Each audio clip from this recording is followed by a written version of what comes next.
দিয়ে জানায় দিলেন সুবহানাল্লাযী আসরা বি'আবদিহি লাইলাম মিনাল মাসজিদিল হারামি ইলাল মাসজিদিল আকসাল্লাযী বারাকনা হাওলাহু লিনুরিয়াহু মিন আয়াতিনা। কারো বিবেকে ধরবেন না ধরুন, দেমাকে ধরবেন না ধরুন, তাতে যায় আসে না।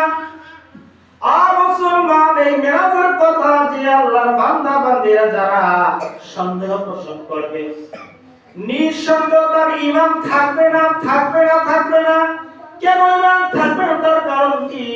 কোরআনুল কারীম সাক্ষী, কোরআনুল কারীম যারা আল্লাহ জানাই দিয়েছে মেরাজের ঘটনা হলো সত্য। কারো বিবেকে ধরুক না ধরুক তাতে কোনো যায় আসে না। আমার বন্ধুকে আমি আল্লাহ রাব্বুল আলামিন আমার দরবারে আমি নিয়ে এসেছি। সকলে বলেন সুবহানাল্লাহ। সহজে বোঝেন আরেকটা জিনিস, বিবেক তারপরে তো খটকা আসে মনের মধ্যে। যতই কোরআনুল কারীম দিয়ে বলি এই কথাটা দেখেন তো, তাহলে রাজা বাদশা যদি আসে, প্রধানমন্ত্রী আসে, নেতারা আসে, গেট বানানো হয়, গেট বানার পরে প্রধানমন্ত্রী আসতেছে, এই দুই সাইডে দেখবেন বাঁশি ঢুকে না, সামনে একটা গাড়ি, এই রাস্তা ক্লিয়ার, রাস্তা ক্লিয়ার, প্রধানমন্ত্রী আসতেছে, রাস্তা ক্লিয়ার করেন, কোন যানবাহন চলবে না, ওনার গাড়ি আগে কেউ যেতে পারবে না, সব বন্ধ। দেখবেন বাস, ট্রাক, এরপরে যা বলেন ঠেলা গাড়ি, রিক্সা, ভ্যান গাড়ি সব পুরো ব্রেক হয়ে পড়েছে। ওনার গাড়ি যাবে তারপর। এই কথাটা কি অবাস্তব বলে না বাস্তব? কথা বল না কেন? তাহলে তো বাস্তব না হয়, দুনিয়ার মধ্যে প্রধানমন্ত্রী আসতে যেতে হয়, যিনি বিশ্ব মালিক, যিনি হলেন আমাদের প্রভু, যিনি খালিক, যিনি মালিক, তার বন্ধুকে নিয়ে যাবে তাকে মহান আল্লাহ নোটিশ করে জানাই দিলেন দুনিয়া ব্রেক করে গেছে, দুনিয়া চলতে পারবে না, শুধু করে আমার বন্ধুর গাড়িটা চলতেই থাকবে, তার এই যাত্রা চলবে চলবে চলবে। সকলে একবার বলেন সুবহানাল্লাহ। দুনিয়া ব্রেক হয়ে আছে, 27টি বছর চলে গেছে, সব ব্রেক। যেমন প্রধানমন্ত্রীর গাড়ি এসে সব ব্রেক, শুধু প্রধানমন্ত্রীর গাড়ি চলবে, ঠিক তেমনি হবে যাত্রা চলবে শুধু আমাদের বিশ্ব নবী, আর সব যাত্রাকে আমার আল্লাহ বন্ধ করে দিয়েছে। পারে কি পারে না? পড়েছেন নবী কেমন এই কথাটাই বুঝাচ্ছি, বিশ্ব নবী কেমন ছিলেন, গেট কথাগুলো বানাইছে, ওই কথাগুলো বলতে চাই না। তাহলে দেখেন এরকম, তাহলে এখন আসেন শুধু কি তাই? নবী কত বড় শান এবং কত বড় মান! বিশ্ব নবীকে আমার আল্লাহ রাব্বুল আলামিন আমাদের জন্য উপহার দিয়েছে।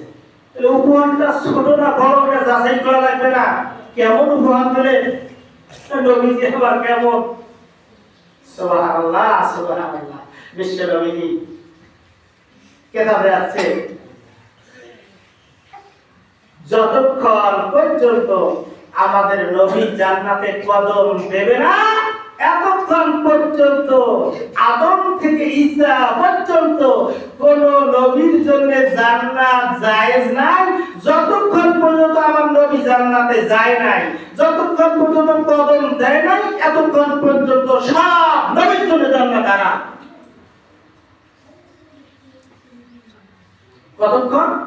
এখন যদি আপনি এই বক্তব্যটা কেটে নবীর জন্য জান্নাত হারাম এইটুক দেন লাগে ফেসবুকে, আপনারা তো অনেকে ফেসবুক শোনাইয়ে, ফেসবুক আগা পাশা কিছুই শুনি না, হুজুর ফেসবুকে শুনেছে, হুজুরের নামে দেয়, হুজুর ফতোয়া দেয়, হুজুর এটা ভুল, ওটা ভুল, ওটা ভুল, আছে না নাই? এমন এর জন্য বলছি ফেসবুক শোনাইয়া ভালো করে শোনেন।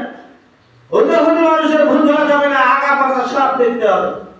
যে কথাটা বললাম, আমার নবী যতক্ষণ পর্যন্ত জান্নাতে কদম দেবে না, এতক্ষণ পর্যন্ত আদম থেকে ঈসা পর্যন্ত সব নবীর জন্য আল্লাহ জান্নাত হারাম করে দিয়েছে। সুবহানাল্লাহ বলেন।